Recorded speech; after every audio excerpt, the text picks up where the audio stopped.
Señoras y señores, hoy vamos a hablar de una película que tiene ya... 1981.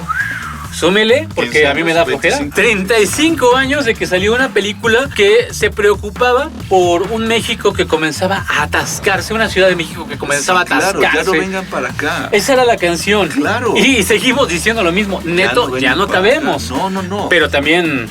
Fíjate que qué difícil, porque era una radiografía de un México de hace mucho, de 35 años atrás, donde ya decíamos está sobrepoblada la ciudad. Bueno, esto ya es una locura. Estamos hablando, señoras y señores, del Mil Usos. Una de las mejores películas, me parece, que se mantienen dentro del tenor comercial, por decirlo de alguna forma, de lejanas a los Ripstein, a los a este tipo de películas de autor, que fue muy taquillera en su momento, que puso a Héctor Suárez en la palestra y que además empieza él a buscar como esta situación de crítica social. ¿Sería su origen ahí o sería un poco atrás con el Tirantes? Creo que sería aquí, precisamente cuando ya se mete de lleno, y es que les vamos a platicar si no la han visto. El Mil Usos es la historia de un hombre de muy bajos recursos que tiene que abandonar el pueblo porque el campo ya no da más, porque el campo se pudrió ya. Y además todo esto se origina a raíz de que fallece el patriarca del clan y son 7 hijos y les dejó nada y él dice yo decido irme a la capital. Me voy a buscar mejores oportunidades porque aquí me voy a morir de hambre, claro. Allá hay trabajo y cuando llegas a la capital eres salvo. Eso es lo que él piensa. Eso es lo que él cree.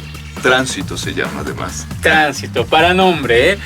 Y de pronto al llegar a la ciudad pues resulta que no. Y nos empezamos entonces a divertir y a sufrir y a llorar y a reír con las vicisitudes de este pobre hombre que Rafael Inclán es el que lo bautiza como el Mil Usos. El Mil Usos, claro, Rafa Inclán, que además ¿qué elenco tenía esa película? Rafa Inclán, el Caballo Rojas, Pedro Weber Chatanuga, Alejandra Meyer. La Moyocoyo. La Moyocoyo. Que me encantaba ese personaje. Es impresionante el elenco que tenía esa película. Charly Valentino. Bueno, había... una maravilla de elenco. Isabela Corona, que era una gran actriz. Que es la matriarca del clan. Gina Moret. Manuel Flaco Ibáñez. Roberto Rojas, que lo mencionaste por ahí. Roberto Cañedo, en ya una de sus últimas películas. Que viene de aquel cine de los años 50. Pero bueno, fíjate todos los trabajos que hace el Mil Usos. Es cargador en la Merced. Correcto, ese es el primero. Limpiador de mostradores en un mercado. Cierto. Santa Claus, que es su mejor parte. Cierto. Limpia parabrisas. Sí. Vendedor de flores en un crucero. Sí. Realmente en estos ramos había droga, pero algo no para lo hacer feliz a la gente. Claro. No sabía. Después en la cárcel es bolero, vendedor, barrendero. Es vendedor de periódicos. Es el tipo más naif que llega a la Ciudad de México. Yo creo que muchos sí llegan así. No podría ser. Hablamos de 1981. Claro. Todavía el mundo era mucho más inocente, ¿no? No había celulares. ¿Sabes qué es curioso cuando ves la película? A ver si ahorita vemos ahí algunas escenas, pero ya se nota tanto este caos en el que vivimos y es increíble que 35 años después sigamos viviendo igual. Hay un diálogo fabuloso que le dice Inclán, y bueno, ¿cómo te llamas? Y le dice el Tránsito. Y le dice, no, Tránsito no te llames, ya tenemos mucho. ¡Claro! Pues sí me llamo Tránsito. Y dice, ¿neta te llamas Tránsito? Sí. Y bueno, ¿por qué el tema de esto? Esto surgió a raíz de cuando platicábamos de desierto. Claro. Y hablábamos de la migración. Y resulta que la migración sigue sucediendo. Absolutamente. Y sigue viniéndose a la Ciudad de México, que es donde hacemos este programa. Por eso hablamos tan localmente, aunque seguramente si nos ven en otro país o en provincia, cada uno de estos lugares tiene su propia problemática. Absolutamente. Con respecto a la gente de muy bajos recursos, con muy poca educación, con muy pocas oportunidades. Que vienen a buscar. Que tienen que migrar a las grandes ciudades para tratar de sobrevivir y solo para encontrarse que es una miseria otra vez. ¿Te acuerdas de este libro de Los Hijos de Sánchez? Sí, claro. Que retrataba una problemática similar en una barriada, en una vecindad. Esto les estamos hablando de los años 40 o 50. En los 80 lo volvemos a ver reflejado con esto. Y es que además las grandes ciudades como tal, hablemos de la nuestra, hablemos de otras grandes ciudades, para la gente que viene sin una idea clara de qué hacer, es hostil.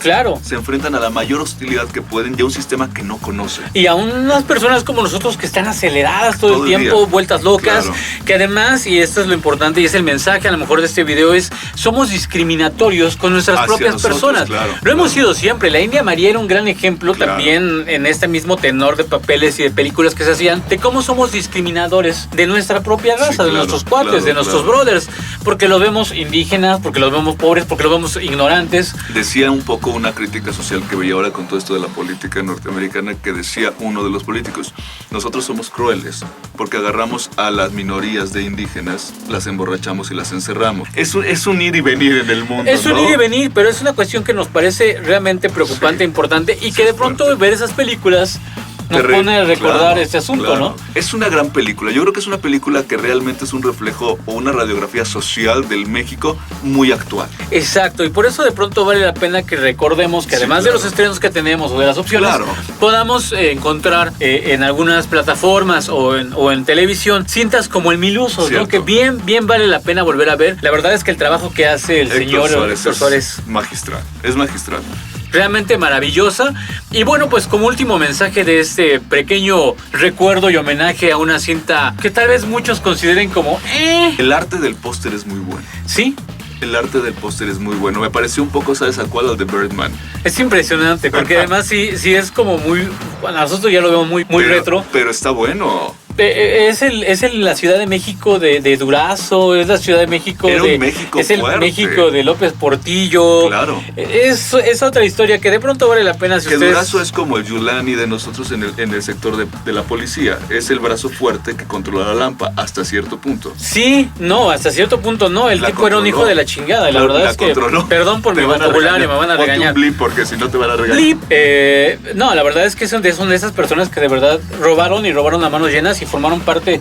Pero bueno, eso fue Mil Usos, una película a la que yo en el recuerdo le pondría un 9. Sí, yo creo que 9. Yo también, es buena película. Y si de verdad no la han visto, échenle un ojo, vale la pena. Y deje de discriminarnos, no que seamos pobres, que seamos morenos, que seamos ignorantes, Está bien. que seamos de provincia o no tiene nadie por qué hacernos daño. Lo decía sí, que tenga una infraestructura que les permita tener una vida saludable donde quiera que se encuentre. Exacto, no tener que venir al DF, o perdón, al CDMX.